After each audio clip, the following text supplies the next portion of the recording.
मित्रहो नमस्कार. घटना समितीतल्या दुर्गा या लेखमालेत आज आपण दाक्षायणी वेलायुधन या दुर्गेचा परिचय करून घेणार आहोत. लेखक प्रमोद कुलकर्णी, पुणे. अभिवाचन दत्ता सरदेशमुख. घटना समितीतल्या दुर्गा दाक्षायणी वेलायुधन.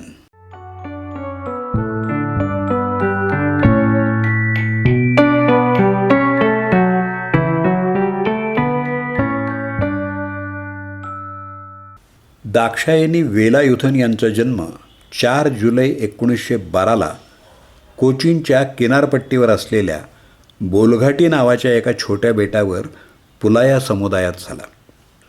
पुलाया हा समाज त्या काळात अत्यंत पीडित होता.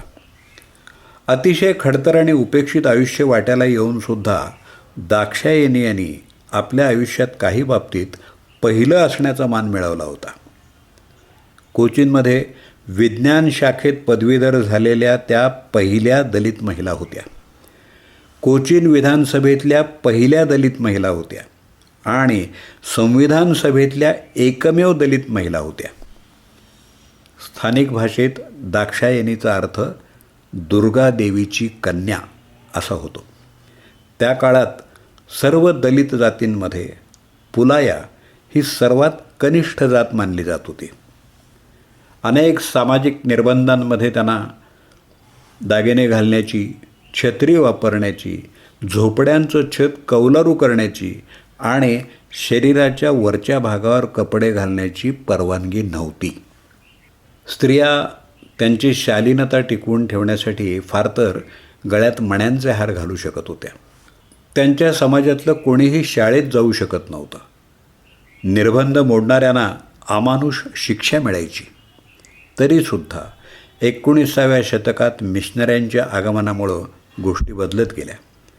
दाक्षायणी आणि त्यांचा एक भाऊ वगळता दाक्षायणीच्या संपूर्ण गावानं ख्रिश्चन धर्म स्वीकारला. दाक्षायणीनं मात्र धर्मांतर करायला नकार दिला.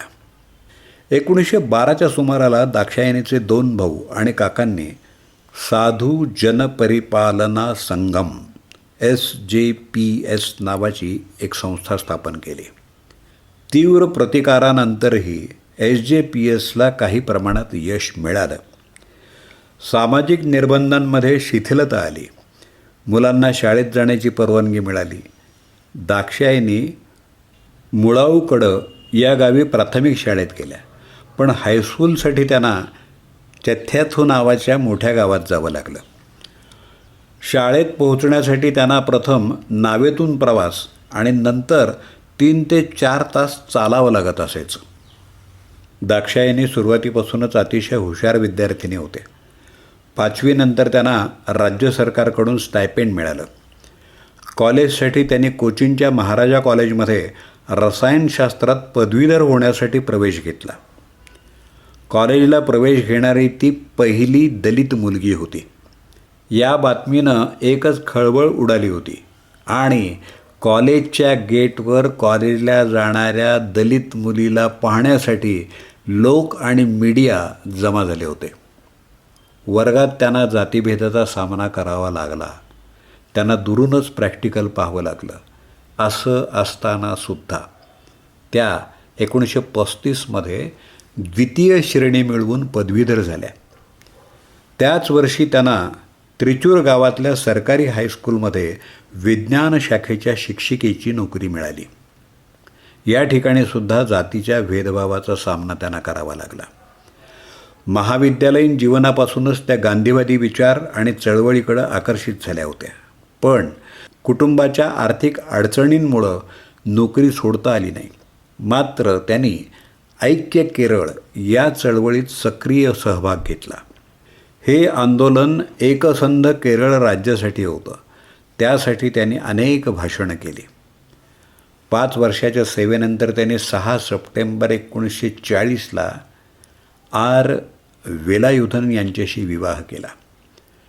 वेलायुधन हे महात्मा गांधींच्या जवळचे सामाजिक कार्यकर्ते होते. त्यामुळं त्यांचा विवाह वर्ध्याच्या सेवाग्राम आश्रमात झाला आणि त्या विवाहाला महात्मा गांधी आणि कस्तुरबा गांधी उपस्थित होते. कस्तुरबाने स्वतः वधूसाठी लाल बॉर्डर असलेली पांढरी साडी विणली होती. 1945 साली त्यांनी नोकरीचा राजीनामा दिला आणि अनुसूचित जातींसाठी राखीव असलेल्या जागेवरून कोचीन विधानसभेची निवडणूक लढवली. त्या निवडून आल्या. 2 ऑगस्ट 1945ला त्याने विधानसभेत आपलं पहिलं भाषण अस्खलित इंग्रजीत केलं.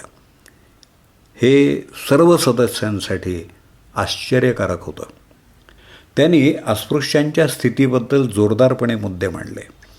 दलितांप्रती असलेली सामाजिक व्यवस्था नष्ट करण्यावर भर दिला. शेड्यूल कास्टच्या कल्याणासाठी विहित केलेली रक्कम मंत्र्यांकडून इतर कारणांकडे कशी वळवली जाते याकडे त्यांनी लक्ष वेधलं. 1946मध्ये त्यांची वयाच्या 34व्या वर्षी संविधान सभेवर निवड झाली. संविधान सभेत त्यांनी 19 डिसेंबर 1946ला अनुसूचित जातींच्या स्थितीवर प्रकाश टाकणारं पहिलं भाषण दिलं आणि त्यांना सर्व प्रकारे उन्नत करण्यासाठी पावलं उचलण्याची गरज आहे असं प्रतिपादन केलं. प्रजासत्ताक भारतात जातीव्यवस्था समूळ नष्ट व्हावी आणि आरक्षणाची गरज भासू नये अशी अपेक्षा त्याने व्यक्त केली. कोचीन, आताचं कोची, इथं लहानपणापासूनच उपेक्षांचा अनुभव घेतलेला असल्यामुळं त्यांनी या प्रश्नावर आवाज उठवला. दाक्षायणी यांनी संविधानाच्या मसुद्यावर जोरदार टीका करताना म्हटलं होतं की इथं वरिष्ठ नेते आपल्या भाषणात जे काही महान विचार आणि आदर्श दररोज बोलतात ते मसुद्यात प्रतिबिंबित होत नाहीत आणि हा मसुदा भारत सरकार कायदा 1935चं पुनर्लेखन झालं आहे. संविधानाचा मसुदा हा निवडणुकीचा मुद्दा म्हणून लोकांसमोर ठेवून त्याच्यावर मतं घ्यावीत अशी अनोखी सूचना त्यांनी केली होती. मात्र ही सूचना मंजूर झाली नाही.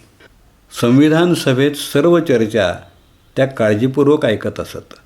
चर्चेत सक्रिय सहभागी होत असत. दाक्षायणी म्हणजे एक अभ्यासपूर्ण प्रभावी वक्ता असल्याचं त्यांनी वेळोवेळी दाखवून दिलं. त्यांचे पती आर. वेलायुधन यांना काँग्रेसनं हंगामी संसदेवर नामनिर्देशित केलं होतं आणि ते संविधान सभेवर आले होते. घटना समितीत वेलायुधन दाम्पत्य हे एकमेव दलित जोडपं होतं. संविधान सभेच्या सदस्या म्हणून मिळत असलेल्या पगारातून त्यांनी लंडन स्कूल ऑफ इकॉनॉमिक्समध्ये शिकत असलेल्या KR नारायणन यांच्या शिक्षणासाठी मदत केली. या शिक्षणासाठी नारायणन यांना JRD टाटा यांच्याकडून टाटा शिष्यवृत्ती मिळाली होती, पण ती सर्व खर्चासाठी पुरेशी नव्हती. हेच KR नारायणन पुढं भारताचे 10वे राष्ट्रपती बनले. नारायणन दाक्षायणी यांचे पुतणे होते.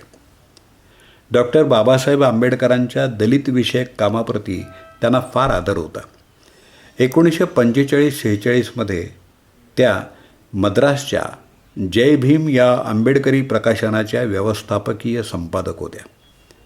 असं असूनसुद्धा डॉक्टर बाबासाहेब आंबेडकरांनी सुचवलेल्या काही दुरुस्त्यांना संविधान सभेत वैचारिक कारणांवरून विरोध करण्याचं धाडस त्यांनी काही प्रसंगी केलं होतं.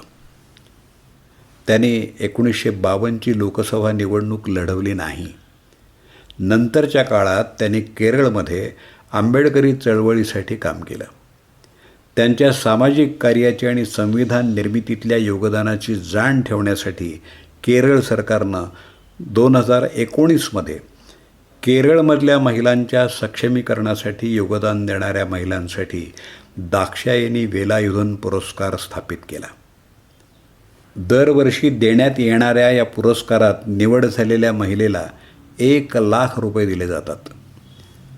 20 जुलै 1978ला वयाच्या 66व्या वर्षी दाक्षायणी वेलायुधन या दुर्गेनं अखेरचा श्वास घेतला.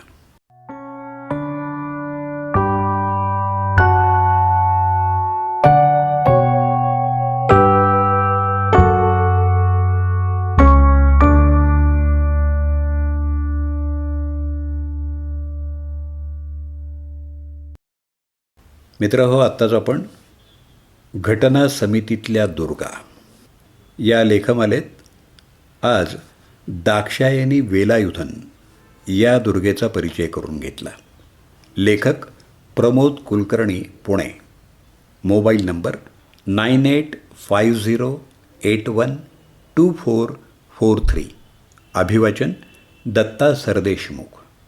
8329730186.